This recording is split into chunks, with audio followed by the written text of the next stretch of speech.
Hello, my very precious Moso. Welcome in, welcome in. I'm here to welcome you into my sitting room. Very traditional.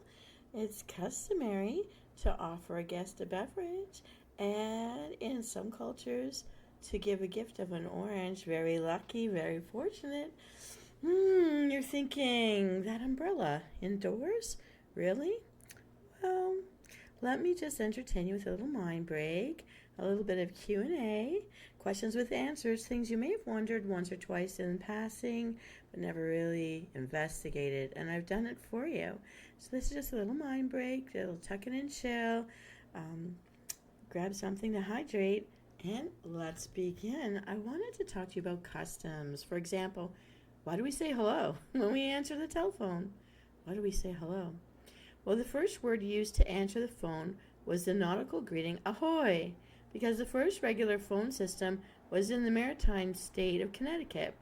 Alexander Graham Bell, the inventor, answered with the Gaelic hoy, but it was Thomas Edison's greeting of hello, an exclamation of surprise dating back to the Middle Ages. Hello? We still use it that way, don't we? And it caught on. And so we answered today with hello. Hello. Accidental surprise. Like, who's this? Who's speaking? Okay. And now that we know about hello, what about goodbye? Or so long when leaving someone? Okay, the word goodbye is a derivation of the early English greeting, God be with you. Or, as it was said then, God be with you. God be with ye. Over the years, its abbreviated written form and pronunciation became goodbye instead of God bye. Okay. For so long, it came to Britain with soldiers who had spent time in Arabic-speaking countries where the perfect expression of goodwill is salam. The unfamiliar word to the Englishmen sounded like and then became so long, so that's from salam. Salam. All right. Well, let me get a little more up close and personal while I share with you. All right. Here we go. Are you getting thirsty yet? Thirsty? Hungry for a beautiful orange? I don't blame you. Oranges are a sign of friendship and gold, fortune, good luck. When did men start shaving every morning? In many cultures, shaving is forbidden. The reason we in the West lather up every morning can be traced directly back to Alexander the Great. Before he seized power, all European men grew beards. But because young Alexander wasn't able to muster much facial hair, he scraped off his peach fuzz every day with a dagger. Not wanting to offend the great warrior, those close to him did likewise, and soon shaving became the custom. Look, our king doesn't have any pit hair, let's wax our pits. Let's not make him feel bad. You know, it's funny in some cultures where it's not the norm or the majority who can grow a lot of facial hair, that little Fu Manchu, I mean, it's like a work of pride. It's very funny. I don't know. I guess because I'm on the other end of the boat where I, like Cleopatra, had to sugar everything. You know. Oh, it's funny what people will do. But I do also think it was Julius Caesar who also shaved his face, which was kind of dangerous if you think about it back in the day, because you're dragging a blade across your throat. Anyhow, more on the traditions. So, why do we mean? Oh, why do men wear neckties? I always thought it was because it was cheaper to wash a necktie than the whole shirt. When you're going to eat, you're going to slop everything. So that tie's kind of like your little bib, a delty bib. I don't know. Why do men wear neckties? Let's find out. Roman soldiers wore a strip of cloth around their necks to keep them warm in winter and to absorb sweat in the summer. Okay, and other armies followed suit. I did not know or expect that to be the answer. So many things from so long ago are still still here today. Like, we really don't let go of the past very, very much at all in some ways. Okay. I don't know. That was a surprise to me. Okay. And more. So now we've got a bunch of armies doing the same thing. And during the French Revolution, the royalists and the rebels used ties to display the colors of their allegiance. So they borrowed the design and the name cravat from the Croatian army. Later, ties became a French fashion statement, offering a splash of color to an otherwise drab wardrobe. Even the way some people wear their ties, have you ever seen, and some people have made trends of wearing it the wrong way or bubbling it outwards away from their bodies, or the way they tuck it in, even the bow tie, the stringy thing, or the long one. There's different ways. Yeah, so important. Little strips of paper. All right. Why are men's buttons on the right and the women's on the left? Now, I didn't know this was a thing. Is it a thing? I don't know. Oh, if the woman's dressing the man, she would be a righty. I don't know if that makes... I don't know. Having buttons in and of itself was its own invention. Everything was pinned and tied before. I don't know. Okay, so let's find out about the buttons. So, decorative buttons first appeared around 2000 BC. But they weren't commonly used as fasteners until the 16th century, 1500s. So, because most men are right-handed and generally dress themselves, they found it easier to fasten their buttons from right to left. However, wealthy women were dressed by servants who found it easier to fasten their mistress's clothes if the buttons were on her left. It became convention, and it's never really changed. Well, I think we've got to look in our closets to like verify that one, but I have a lot of pullovers. I don't even wear buttons, and for me that's because I'm busty, as you can well see, but no kidding about being busty. I could never wear a shirt in public because they're going to pop open. All the time they pop open. You can't yawn, you can't sneeze, you can't stretch. You can't, because it will pop. That is exactly where they'll pop. So I've gone with pullovers and all sorts of things. Yeah, even my dresses are, well, if they zip up at the back or the side, but not at the front, never at the front. That just for me would be a big fashion faux pas. And saying that, let's get just a little closer. Hee hee hee. All right. I hope you're enjoying this little mind break. I find it fascinating how things came to be that it just always has been for us. So it's like, all right, here we go. More on customs. What are we going to find out next? The things you didn't know, you wanted to know, and now we have new things to talk about with everybody. Keeping us interesting. Keeping our minds interested too. Okay, here we go. Why do baby boys wear blue and girls wear pink? Now, I think people are getting away with that, away from that now. LGBT and all these reveals are not always pink and blue. My family always went with mint green and yellow because they were the neutrals, and I think all the baby colors are beautiful. Baby blue being my favorite. I've always thought that, like traditional cowboys, girls in the red bandana would fade out to a pink, and a navy would fade out to a baby blue. So, let's find out. Also, I think, like red light district, was to hide when you were on the rag. I'm sorry I said that. Gross. Now, let's get back to drinking your beverages and eating your snack while you're on break without getting sick. Okay, so why pink and blue? The custom of dressing baby boys in blue clothes began around 1400. Blue was the color of the sky and therefore heaven. Ooh, so it was believed that the color warded off evil spirits. I love it. Male children were considered a greater blessing, than females. There it is. There's the punch. So it was assumed that demons had no interest in taking the girls. It was another 100 years before girls were given red as a color, which was later softened to the pink. Oh, I don't even know how to feel about all of that. I'm so glad I opt for baby blue and baby blue jeans and blue jean shorts and blue. I love blue. I love wearing blue. I probably look better in the red though. But as you can see, I love blue. I love sky blue because it makes me feel free and healthy. And now I know because it's the heavens. Ah. Okay. Why is a handshake considered to be a gesture of friendship? I think this has to do with showing that you don't have a sword in your hand or a dagger where you're going to shank the guy. So let's find out. The Egyptian hieroglyph for to give is an extended hand.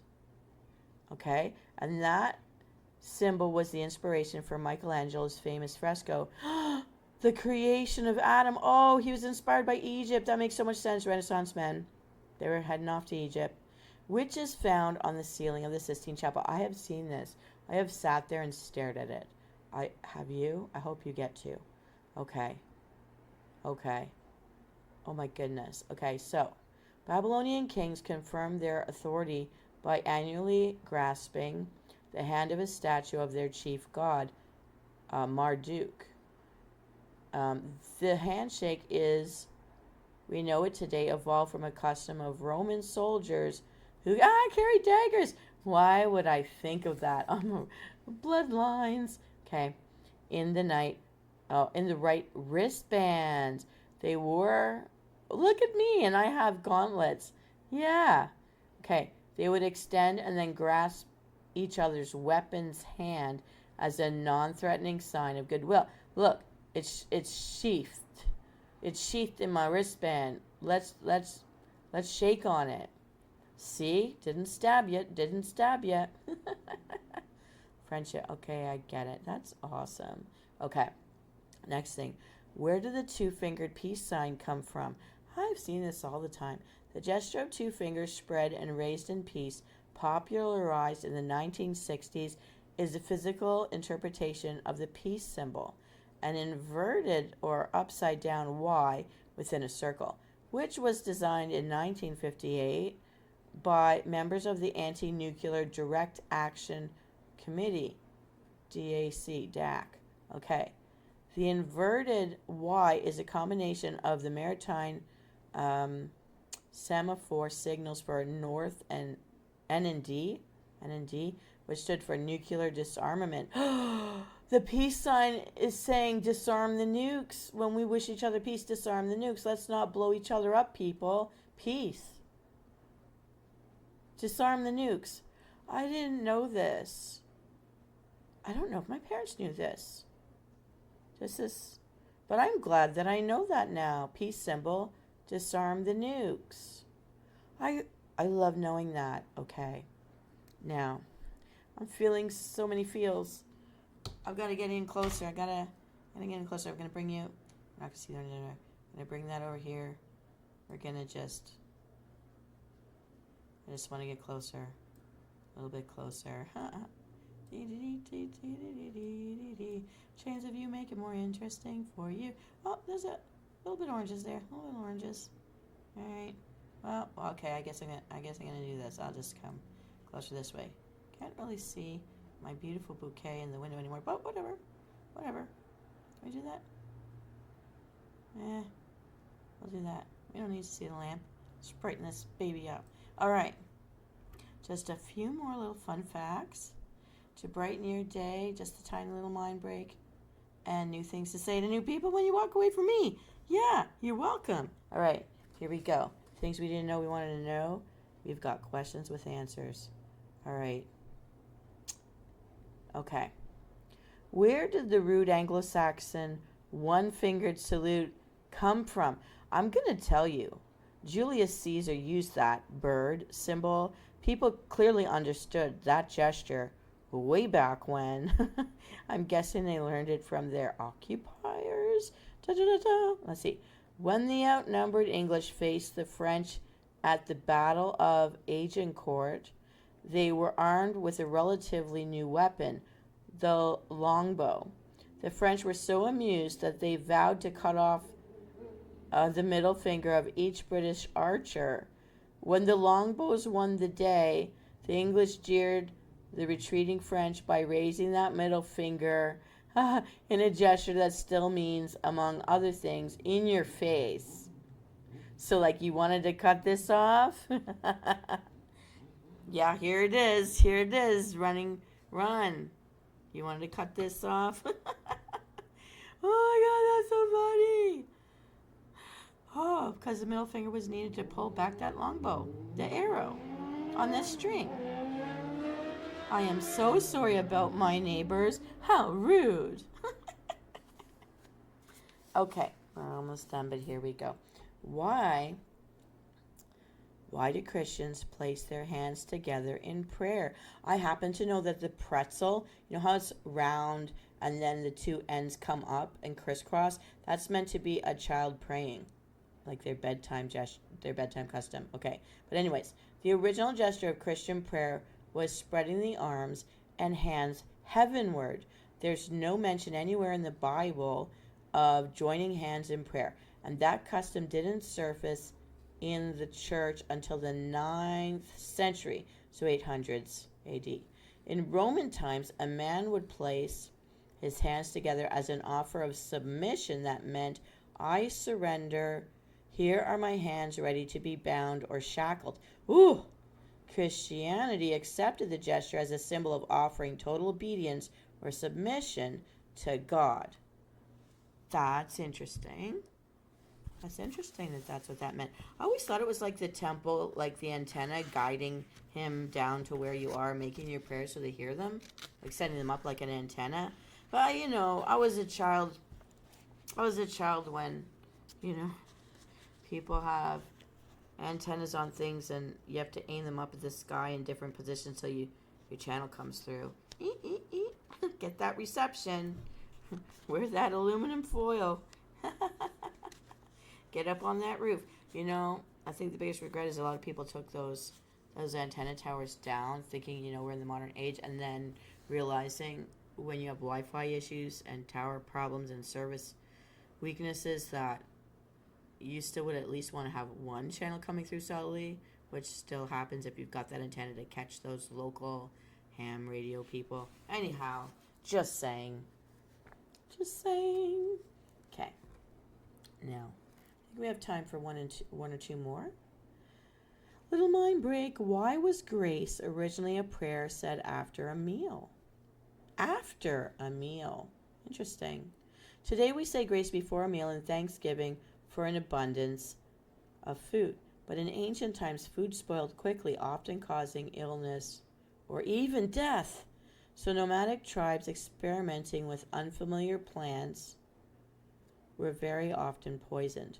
Before a meal, these people made a plea to the gods to deliver them from poisoning, but it wasn't until after the meal, if everyone was still standing, that they offered a prayer of thanksgiving or grace.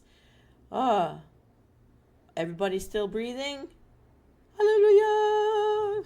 Thank you. We found something new that we can munch on.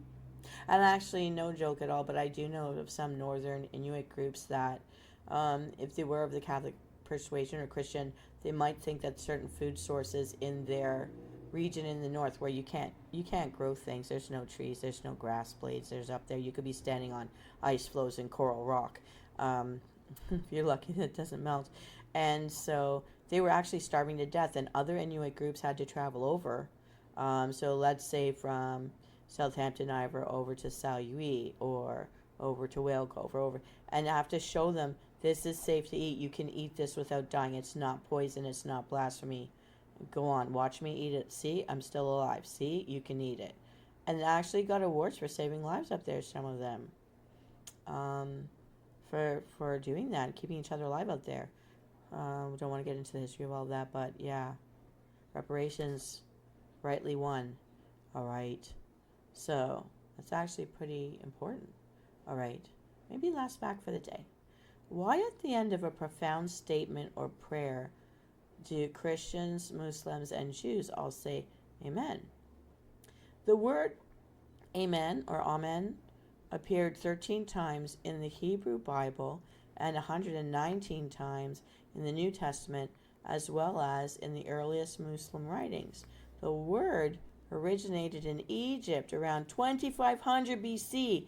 2500 BC, as Amun and it meant the hidden one, the name of their highest deity, hidden one. So God is the hidden one. So we don't see him, he sees us. Hebrew scholars adopted the word as meaning so is. I always thought it was let all men let this be. So it is. And passed it on to the Christians and Muslims. Okay, so what I know about that is like the Old Testament for Christians is the Talmud of the Jewish faith, not the Torah, but the Talmud. And all these scriptures accepted by Muslim groups as like part 1 and part 2, and they have the part 3. I'm just saying that, simplifying. Okay, now a lot of these facts were very Christian based. Let's see if there's anything else. Okay, here's something that's not about religion to leave on a good note. Okay, why is June, coming up soon, the most popular month for weddings? June Bride, Happy for Life, in that musical called Seven Brides for Seven Brothers. Okay, let's see what it says here. The ancient Greeks and Romans both suggested marriage during a full moon because of its positive influence on fertility. The Romans favored June as the month they named after Juno, the goddess of marriage, because if the bride conceived right away, she wouldn't be too pregnant, to help with the harvest. Oh my goodness! She also would probably have recovered from giving birth in time to help in the fields with the next year's harvest. Keep her working, people. Keep her working. Oh, my goodness. All hands on deck. But I have actually heard from even my own aunts and uncles that came from farming villages in the mountains before they came to North America. You got out there. You got working. You didn't lie around in bed. Lots of reasons people end up not healing from stuff or worse. Okay, one more, final one, and then our little mind vacation is over. So let me get in up close. I just feel all the feels today. I just want to get up in there and yeah. Okay, let me see. How close can I get? Talking about customs. Different customs. All right. Here we go. Yeah, that's good enough. All right. I don't know. What looks better? I don't know. Here. All right, I'll blot out the sun. I'm gonna be right here. Wait. Let's do this. Let's get real close. Yay! Da da da da. Here we go. In my traditional room. Last little fun fact to feed your brain and fire off those neurons before we split off and go enjoy the rest of our fun holiday long weekend. All right. Why are wedding banns announced before a marriage? BANNS. Always thought it was to make sure you're not actually married to someone else and hiding from them, escaping paying palimony, or I don't know, something. The custom of proclaiming wedding bans, BANNS, began in 800 AD, so long ago, when Roman Emperor Charlemagne became alarmed by the high rate of interbreeding throughout his empire. He ordered that all marriages be publicly announced. Let me see here. At least 7 days prior to the ceremony, and that anyone knowing that the bride and groom were related must come forward. That must be, does anyone object? Awesome. Stop inbreeding, people. We need healthy children. Okay. You can't be in a village for 100 years and not all be related. Come on. Cuz. Res life. Cuz. Well, cuz here. Gotta find somebody new. Okay, so the practice proved so successful that it was widely endorsed by all faiths. And so people announce that they're going to get married beforehand. So others, you know what? Even in the modern age, they're finding that weddings have been stopped very awkwardly, very upsettingly for the bride and groom, because they didn't know they were related because of people donating sperm to sperm banks and other people wanting to have children who can't conceive to, get that donation so they can have a child. Resulting in children that don't know they're related because they have the same biological parent.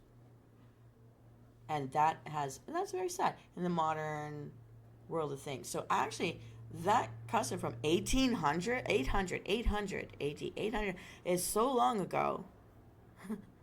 Is more than 1,000 years ago. Still practice today. Still a good idea. Still a good idea. Huh. Well, my mind's been blown just a tiny bit here and there. I am so glad to have learned this information, and I hope it's fun for you as well to hear something you didn't know you wanted to know, or didn't know that you knew, or knew that you knew, and just never really had a time to circle around it. The impact of it all. Well, my fine, studious friend, my precious mortal soul, may your neurons ever be firing, your mind be ever clear. I'm wishing you such a wonderful weekend. I hope you had fun listening to this little mind adventure. Another staycation for another day. This is Venus Callida signing off, and I'll see you next time.